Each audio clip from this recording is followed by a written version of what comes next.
Catus Maximus here. This is, as far as I know, the world's smallest electric impact driver or impact wrench. Makita still makes these. This is the original unit, the TD020D. Now they actually had a TD021 and now they're at the TD022, like DZ. They added some weird levers or letters after the name. The big difference between this first generation one and the current models is that they use kind of like a slider switch on the current models, and the new ones have 18 foot-pounds of torque, where this original one only had 15 foot-pounds of torque. And these are like I really find it useful for assembly work, disassembly, servicing power tools, other basics type of stuff, where it's just convenient because it runs super fast because it's like 2300 RPM, 3000 impacts a minute, and it is impacting. So if you have a little bit of a jam screw, it pops it out. But that's kind of the advantage of this, is it's just an electric screwdriver that's impacting, so it spins real fast. It has a lot of torque for an electric screwdriver because of the impacting action. Yet when you're doing assembly work, let's say you're assembling shelves or IKEA furniture, which is kind of nice, is you can run the fastener in, but the torque is still so limited, you're not totally worried about blowing something out unless you just really wail on it.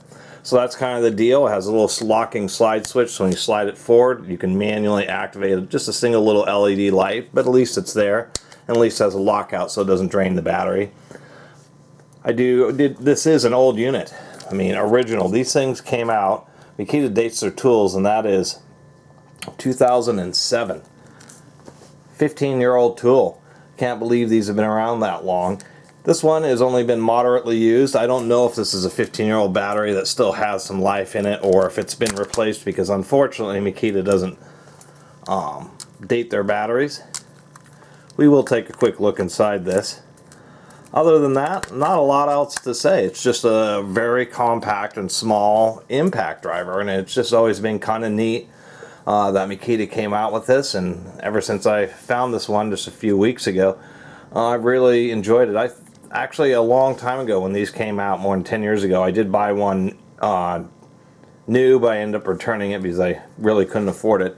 They're pretty expensive. On eBay, even these original ones go anywhere from $50 to $100. It's really surprising, but it's also because of the uniqueness. I don't think anybody else has tried to do what Makita did. Surprisingly enough, I mean, it's not brushless, it just uses a brush can motor, but that motor is only like $20 or something, 25 bucks shipped, so it's really surprising. You can still totally get parts for these, and when the motor goes out, it's actually a reasonable cost to actually fix it, so it's kind of cheap to repair. Small and compact. And that's really the deal. Anybody who has an electric screwdriver who's gotten tired of how slow it is, or maybe they just don't have enough power, that was what the answer was. Speaking of enough power, we'll demonstrate that. We'll have a piece of fur here and a very short little 1-inch screw. And I don't even think this will actually drive this 1-inch screw into this piece of fur all the way.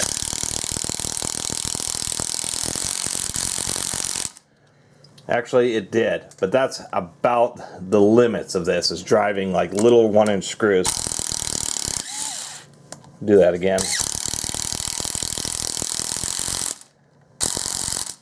It's barely moving once that gets sunk into the wood, right at the torque limit. So you get a little bit more power out of the more modern, the TD022. Anyway, that's all it is, just a tiny little impact driver that's gives you some of the advantages of an impact, like the bit staying in the screw, and if you're doing service work, fixing tools and smaller equipment, maybe even HVAC techs, heating, ventilation, air conditioning techs, appliance repair people, those are going to be people who might find this handy, because those would be the types of fasteners that would be within the power range of this, and since it's impact, you just get a lot of speed and can save you a lot of time, and time is money. Anyway, I am going to take this apart, but it's just going to be a basic teardown just to show it's nothing too spectacular inside. They do have a lockout switch for the for the, I guess it's not a trigger, for the push buttons, which is also a nice touch. Anyway, we'll go ahead and knock this apart. Get a little bit closer here, pull out the battery. Pretty straightforward. The only difference is on this, to really make sure it doesn't come apart, they do cross screw right here at the front where the anvil is and where all the impacting is happening. The only other thing to note is there isn't any screws on this back part of the handle. They do include a provision for a lanyard, which is nice. You do have to pop out these two little retainer clips, and you do have to disassemble the handle because it's sandwiched over the top of the front end, the working end. So we'll go ahead and pop that out. And these little things are just little clips that slide onto some V-grooves, and they're pretty easy to pop out. You don't want to lose those because once you pull them out, there's nothing that holds the handle together. And this, you know, the one difference, of course, is this thing is huge compared to like a small compact lithium-ion electric screwdriver, and I guess that would be the one disadvantage.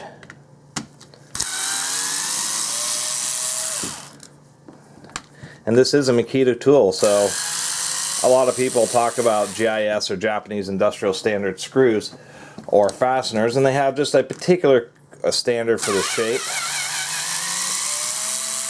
We do have a thicker, heavier duty screw for the hinge screw, but Phillips always seem to drive on these really nice. So we just pull this apart. You will want to be careful because there is a couple of ball bearings here that go along with the detent, and we do have a steel detent plate that isn't going to wear out anytime soon. But as far as the handle is concerned, there's just nothing inside there. Don't want to lose those ball bearings. Decent flexible wires. Pretty easy to replace if they ever fatigue. We do have a screw hiding back here. Fortunately, all the small screws are the same size, so you don't have to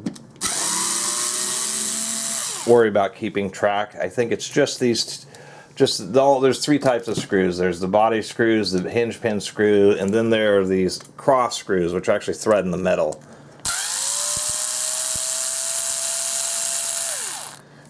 And they're really small. Makita is proper. They do put Loctite on those.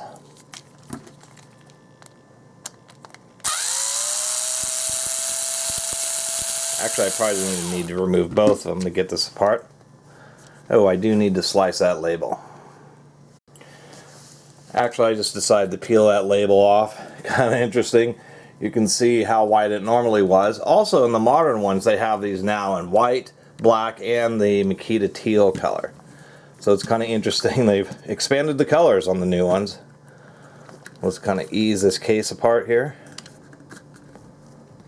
It's actually kind of tight up here in the front.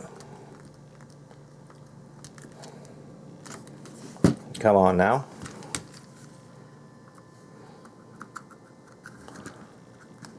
There we go. And being a Makita tool, this is going to be fiberglass reinforced nylon, so PA6, GF, probably GF30. Although it actually doesn't say inside here what it is. That's interesting. This switch here that activates the flashlight is interesting because what keeps it from, it just has this little window here, so what keeps it from actually falling out is the fact that it gets kind of jammed when it's assembled. So you kind of actually want to have that in the forward position. Otherwise, it's a pretty small motor. It's just running off a 7.2 volt instead of a 3.6 volt battery. Here's the little button for the flashlight. Actually, I don't have a battery connected. And then there's our impact mechanism, and that's probably the one thing that was always disappointing about this, is that the ring gear in this Planetary, everything else is all metal, all steel, except for the ring gear, which is nylon, but at least they still sell this. There just isn't a whole lot going on here. There isn't any kind of electronics. This is just a mechanical switch that just turns it on and off. But it is neat that it is such a simple little device. Surprisingly enough, it's a pretty big hammer, given the size of this tool. What this thing here in front that had the cross screws is it actually also has a one-way clutch. So we can see if I try to turn this way, it won't work, but if I turn it manually, it turns just fine. And so you can use this to run a screw in quickly and then manually tighten it up. So that's always a nice option. To help keep the spindle a little bit tighter, we can see that we actually do have a rubber sealed ball bearing right here at the front, which keeps the spindle reasonably tight, pretty low wobble, and helps with power delivery. That's for sure. There is a little space. You could potentially replace that. That's a 3mm LED, so you get a super modern, ultra bright 3mm LED, and swap out the little resistor, modify the resistor, and upgrade to LED if you really wanted to. Just a small little impact wrench. Anyway, I really appreciate everybody who's been watching and subscribing. And if you haven't subscribed, please do. Till next time, Catus Maximus out.